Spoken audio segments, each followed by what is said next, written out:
স্থানীয় বাংলা সংবাদ শুনবেন এবং পরবর্তী অনুষ্ঠান ঢাকা থেকে রিলে করে আপনাদের শোনানো হচ্ছে। আসসালামু আলাইকুম। সন্ধে 7টা, বাংলাদেশ বেতার, সিলেট। সংবাদ পড়ছি মোহাম্মদ ফয়সল উদ্দিন। ত্রয়োদশ জাতীয় সংসদ নির্বাচনে রিটার্নিং কর্মকর্তাদের সিদ্ধান্তের বিরুদ্ধে দায়ের করা আপিল শুনানি কার্যক্রম অব্যাহত রয়েছে।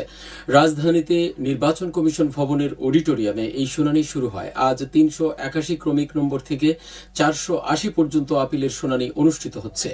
নির্বাচন কমিশনের সচিবালয়ের সিনিয়র সচিব জানান, গত 5 দিনে 380টি আপিলের শুনানি সম্পন্ন হয়েছে। এর মধ্যে 277টি আপিল মঞ্জুর করা হয়েছে। এদিকে গণভোট নিয়ে জনসচেতনতা সৃষ্টির লক্ষ্যে প্রচারণা শুরু করেছে অন্তর্বর্তীকালীন সরকারের উপদেষ্টা পরিষদের সদস্যরা।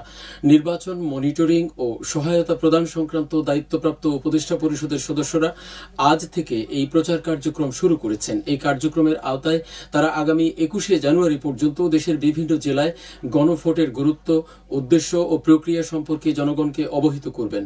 বিজ্ঞপ্তিতে বলা হয়, প্রচারণার অংশ হিসেবে উপদেষ্টা পরিষদের সদস্যরা স্থানীয় প্রশাসন, সুশীল সমাজের প্রতিনিধি সহ বিভিন্ন শ্রেণী পেশার মানুষের সঙ্গে মতবিনিময় এবং গণভোটে অংশগ্রহণের বিষয়ে জনসচেতনতা বৃদ্ধি করবেন।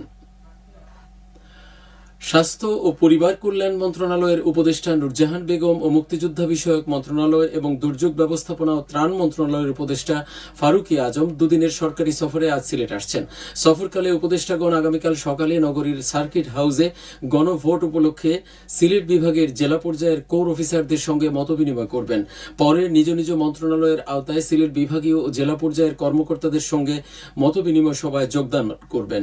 বিকেলে ত্রয়োদশ জাতীয় সংসদ নির্বাচন ও গণভোট উপলক্ষে ভোটের গাড়ির মাধ্যমে ভোটারদের সচেতন ও উদ্বুদ্ধকরণ কার্যক্রম পরিদর্শন করবেন এবং তারা জেলা তথ্য অফিসের আয়োজনে লাক্কাতুরা চা বাগানে উঠান বৈঠকে অংশ নেবেন।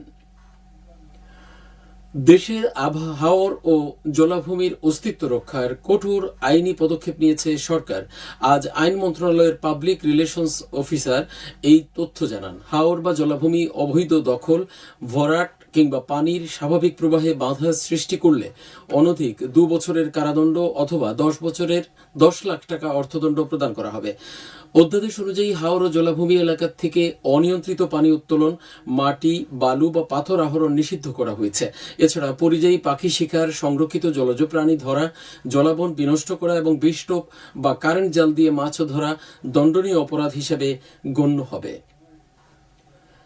ত্রয়োদশ জাতীয় সংসদ নির্বাচন ও গণভোট উপলক্ষে অবহিতকরণ সভা অনুষ্ঠিত হয়েছে আজ সুনামগঞ্জে। জেলা শিল্পকলা একাডেমির হাসন রাজা মিলনায়তনে আয়োজিত সভায় সভাপতিত্ব করেন জেলা প্রশাসক ডক্টর মোহাম্মদ ইলিয়াস মিয়া।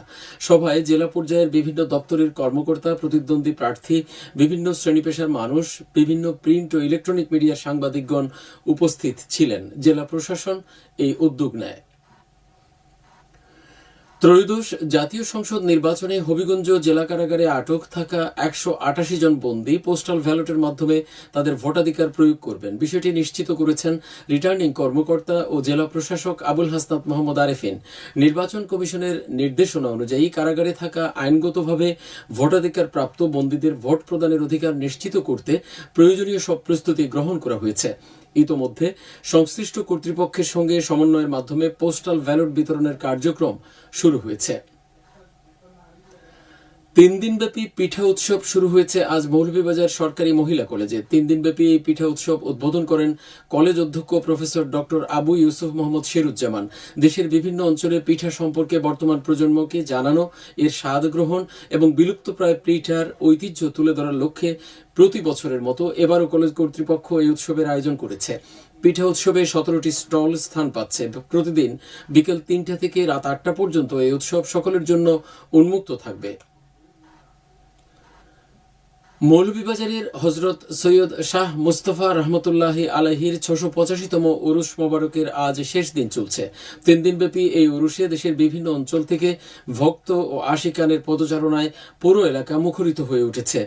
আজ এশার নামাজের পর আখেরি মোনাজাতের মাধ্যমে এর সমাপ্তি ঘটবে। এই উপলক্ষে খতমে কোরআন, মিলাদ ও শিরনি বিতরণ অব্যাহত রয়েছে। সবশেষে আবহাওয়া। রাত 1টা পর্যন্ত পূর্বাভাসে বলা হয়েছে সিলেট সহ পার্শ্ববর্তী এলাকায় আজ কোনো সতর্কবাণী নেই এবং কোনো সংকেতও দেখাতে হবে না। আজ সিলেটের সর্বোচ্চ তাপমাত্রা ছিল 29 ডিগ্রি এবং সর্বনিম্ন 14.5 ডিগ্রি সেলসিয়াস। বাতাসে আর্দ্রতা ছিল সকালে 66 এবং সন্ধ্যায় 58%। আগামীকাল সিলেটে সূর্যোদয় হবে 6:39 এবং অস্ত যাবে 5:25। সংবাদ শেষ হলো। পরবর্তী স্থানীয় সংবাদ প্রচারিত হবে আগামীকাল সকাল 8:10। শোনার আমন্ত্রণ রইল।